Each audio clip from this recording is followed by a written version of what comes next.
Hi, my name is Thomas and you're watching Casual DIY channel. In today's episode we'll be checking out a random orbit sander from Hikoki. It used to be under the name of Hitachi. So let's check out the video.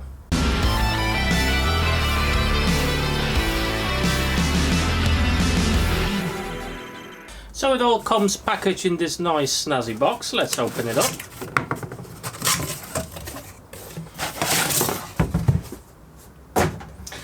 And as we can see, it's a nice plastic case.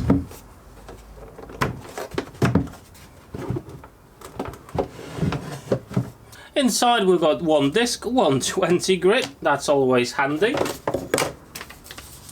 Instructions, the dust collector, and the sander itself. Couple of facts and figures about the machine itself. It actually comes with 6 speeds. One is being the slowest one with 7,000 going right up to 12,000 orbits per minute, and the weight of the sander without the cord is 1.4 kilograms. As you've seen, it actually comes with the dust collection bag and one SanDisk 120 grit, and the power cord is about 2 meters and 20 centimeters, so that's quite a decent amount. Right, so the machine is straight out of the box, and let's have a look at a couple of the things that, well, to start with, annoy me. First of all is the dust extraction. As you can see, it's this awkward shaped thing that actually will not fit any of my dust extraction hoses or extensions or anything. Obviously it fits perfectly with the dust collection bag, which is fine, but I want to be able to use my dust extraction system when I'm sanding to prevent any of the dust actually getting to the air in my shop.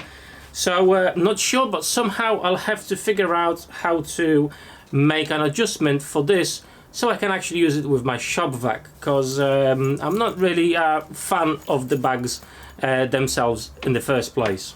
And the reason for that, I just want to keep the air in my workshop as clean as possible, and the sanders with just the bag it's not the perfect solution. There's still going to be a lot of dust flying around, and to be fair, if there's a lot of dust between the sanding pad and the work itself, then the sand discs will clog up a lot quicker. So for me, that's a big minus here, but we'll see if I will be able to make something out of this and be able to use my shop vac. The next thing I want to mention about the machine is actually the speed dial that's located at the back of the handle. So as you can see, it starts with 1 and goes right up to 6. But it's actually very difficult to change it. The dial itself is inside of this space there, and is not. You have to actually stick your finger inside to be able to move it. So if you're using a glove, or if your hands are a little bit sweaty or whatever, you're just not going to be able to change the speed. It's just going to be awkward and difficult. At the front of the machine is located the on-off button. So basically you switch it on, you switch it off, it will run constantly if you do. Most of the sanders I've been actually working with had a button that you have to hold for the sander to work, and you had an additional button to lock it in the on position. Now that's actually quite a handy option, where this machine doesn't have that. But apart from that, how's the build quality? It actually seems to be made very well from good materials. The rubber on the top seems to be very good, and even if your palm's gonna get sweaty or wet, it should still be able to hold the sander quite firmly. The footplate itself, hook and look system for 1 to 5 millimeters sand discs, just a standard size, seems to be quite good as well. I can't see any really issues in the other aspects of this machine. So let's have a look how it performs. Let's have a look how loud it is, because that's always a factor when sanding hours upon hours, because that's what we do, what we like to do, isn't it? So I have prepared this piece of mucky pallet wood, and I'm gonna just whack grit 80 and see how it goes.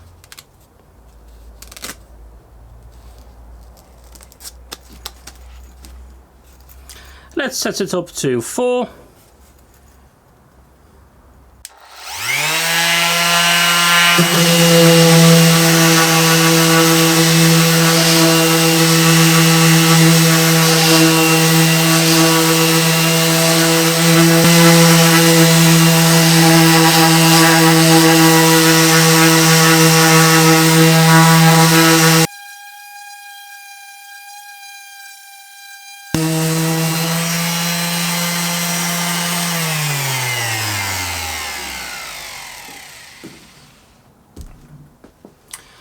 And as you can see, actually done a really good job of cleaning up the piece of wood. But as you can see, look at the amount of dust.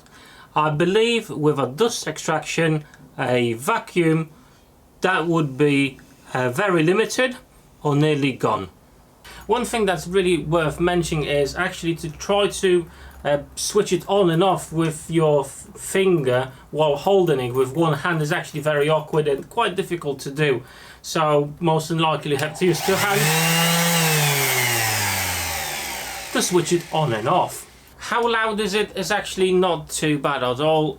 Comparing to the Makita I've got, I think they're quite on par, or this comes actually quite a bit quieter. One thing I want to mention at this point, guys, I'm actually going to be comparing this sander from Hikoki to the one I already got, which is the random orbital sander from Makita. So it will be interesting to see how they perform and stack against each other. And if you want to, that's the Makita I've got. So if you're interested in that video and to see how full testing on both of this machine will go, make sure to subscribe to my channel and press that bell notification button as well so you don't miss that video. But let's carry on. So let's see how it performs on the top setting. Speed setting number 6, when I can actually get my finger inside there to switch the dial. And let's see how it behaves on the maximum settings.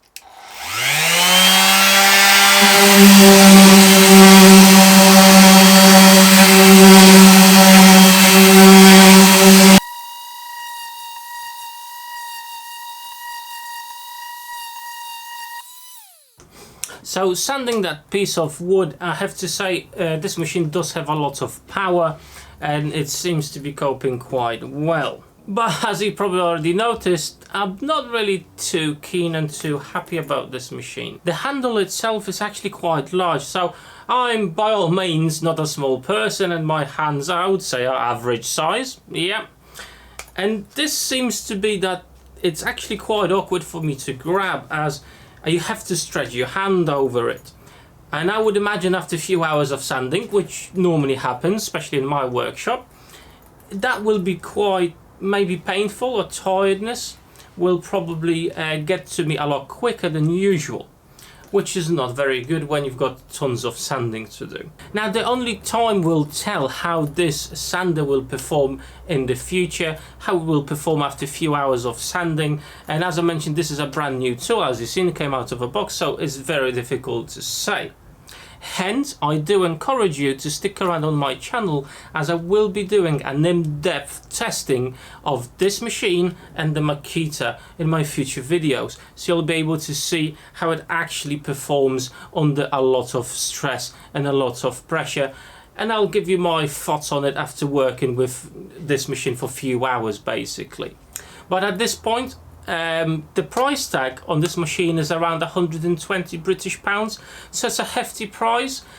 I was really hoping for something a lot better from Hikoki, and especially with that price tag as well.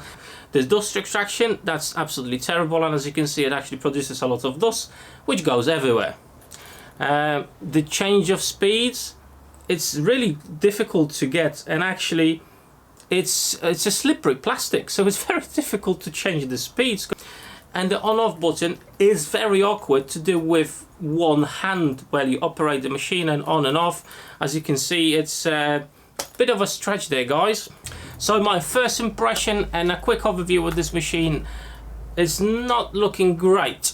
If you want to see if I'm going to change my mind, stick around on my channel and there will be a follow-up video to this comparing to the Makita. Make sure to stick around on my channel, subscribe if you haven't done so yet, press that bell notification button as well, as I'm going to do in-depth testing over the next few weeks of this machine, and I'm going to do a compare video to the Makita I've got to see if it's worth spending probably about, I think about 30 quid more on the Hikoki than the Makita itself. I've bought the Makita for about 80 British pounds, so there's a bit of a difference there.